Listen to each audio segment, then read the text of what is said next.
Yo guys, I'm Nick from the Produce School and welcome back to a brand new video. It's been a while since we made our last tutorial. We are planning on doing a lot of new stuff, also things we haven't done in the past, as well as the regular videos you are used to, like around our new pack Elevate. In this video I'm going to show you how to make a drop and a simple build like Chris Lake, and the end result will sound like this.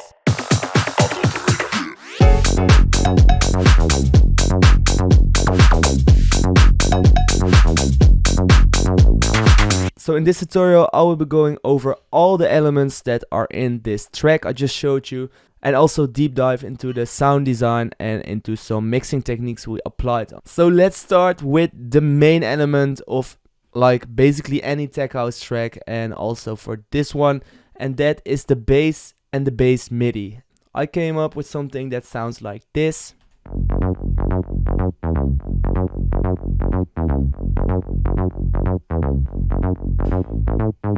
So the main part that gives this bass the groove is the changes between octaves. So as you can see, we here have an F sharp and then we pitch it up to an F sharp 1 octave higher, which gives a kind of groovy vibe to the melody, also because the notes are moving quite fast. Also the rhythm is pretty important.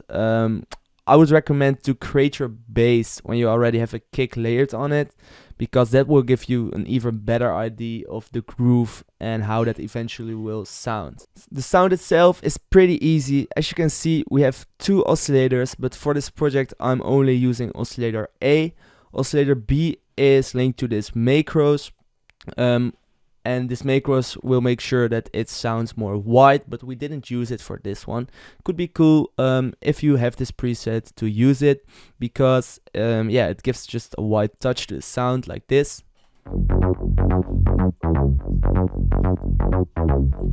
Pretty cool to get some variety into your bass line.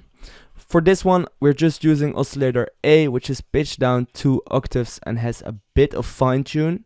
A slight change in fine tune can make your sound a bit more like analog, and that's what we wanted to recreate with this as well. Even though it's really slight, it can still make a pretty significant difference.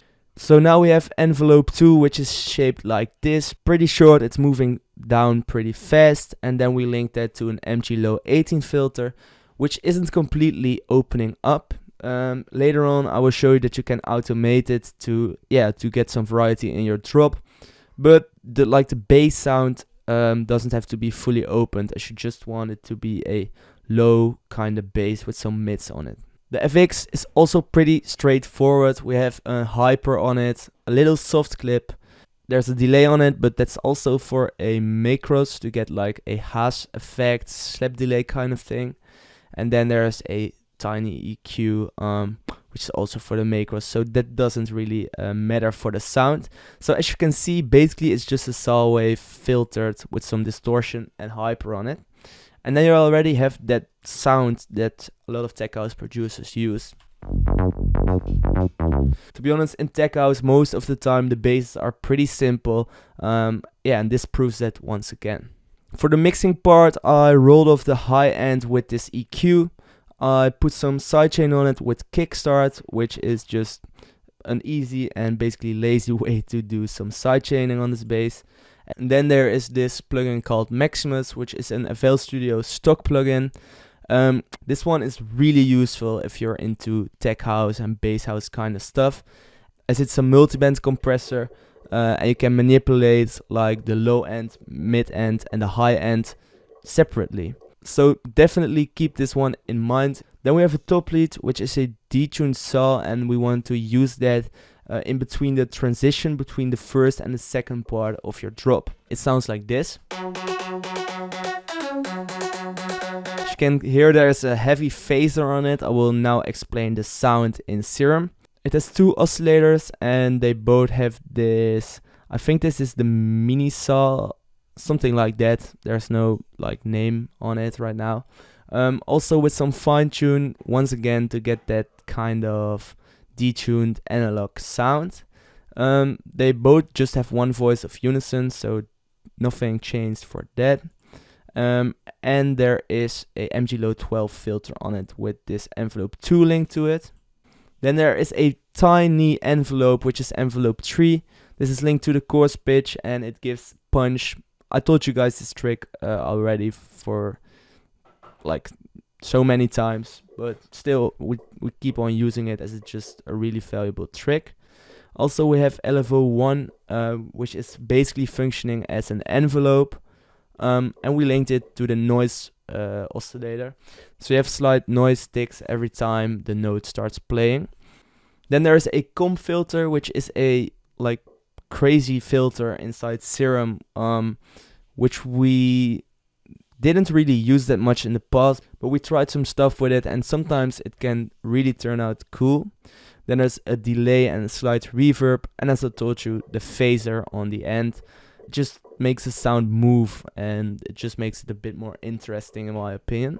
For the mixing, we kept it really simple, just a tiny low cut and also just a tiny boost of 11% on the treble frequencies.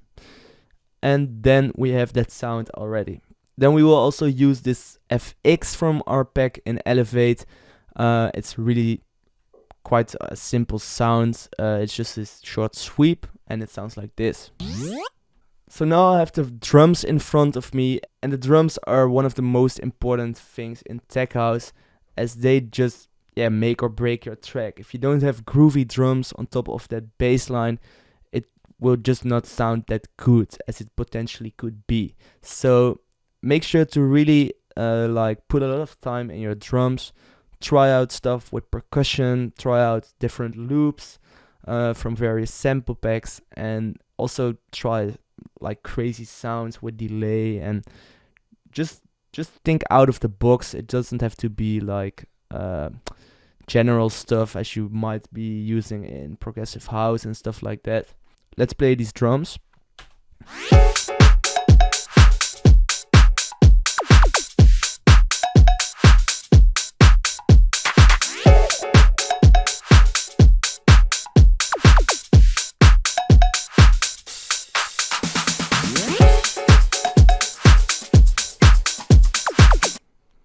First we have this really punchy kick combined with a clap, and we also reverse the clap to create a pre-shift like every bar. Then there's a simple open hat just on the beat. And then there's another open hat every bar,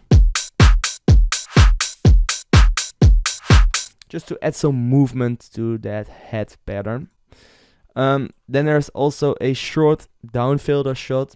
This is something I really like to do, just a really tiny white noise or down filter shot at the beginning of your drop. It will just create a bit more impact, especially because the main elements like your drums and also the bass don't really contain that much high frequencies, which you do really want in order to make that first hit sound really full. Afterwards you can just like cut it out or maybe be creative with it with some volume automations and stuff like that. As you can see, there are also some percussions. Once you start making tech house a bit more, you will find out that there are certain kind of rhythms that you can use on top of your kick clap, just your basic kick clap house rhythm, that will really get the groove going. So for example, this percussion, it's just a common rhythm used in tech house, as well as this laser shot. Also, don't be afraid to experiment with triplets. You can easily do that by selecting 1/6 beats right here. Then it will show you a grid that will allow you to create rhythms in a triplet. As you can see, there are also some more sweeps and some more perks.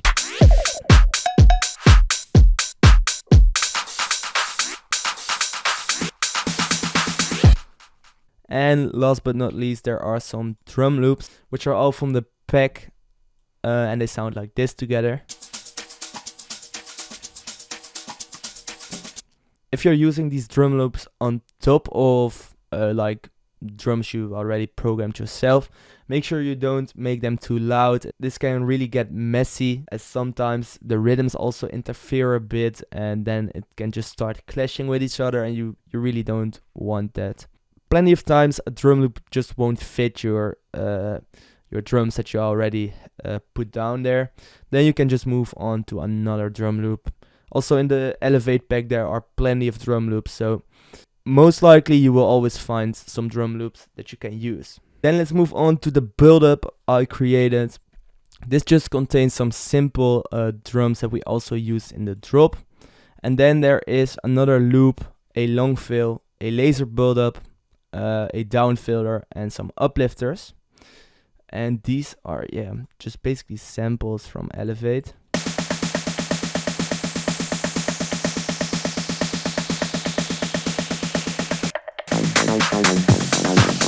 As you can see, there is a filter on the kick, so the low end isn't there in the build-up.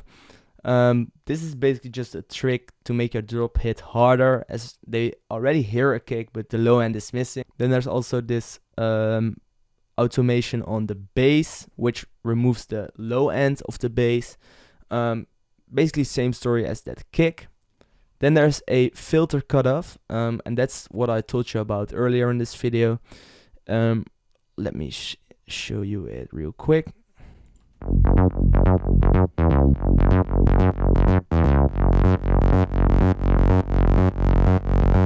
It just opens up the filter that we used in Serum for the bass. Basically just to get some tension towards the drop and create some movement to it as well. Then there's this delay automation, and I put that on a bus of the drums, and the time is really short, just 0.15 milliseconds. And if you then just apply that a tiny bit, it will give you a kind of phasey delay sound, which just sounds pretty cool. Last but not least, we added this simple vocal. I'm the operator. I think that's already all for this project. I hope you guys learned some new tricks from this. In the next videos, we will also do some deep diving into the effects as I told you earlier, but also some more tutorials about sound designing. I will now play the end result one more time.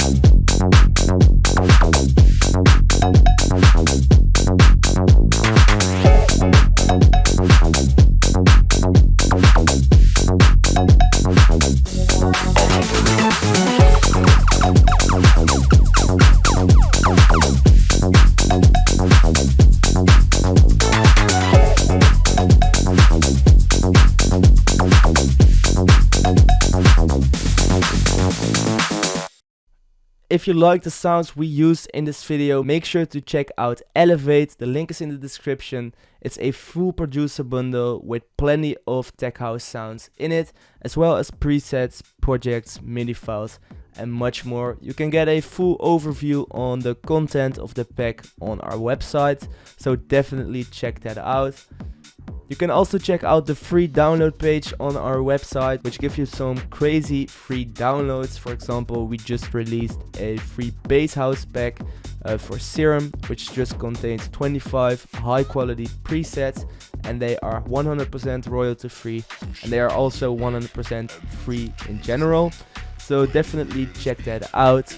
You don't want to miss out on that. Make sure to also follow us on Instagram. Don't forget to subscribe, and I hopefully see you guys in the next video.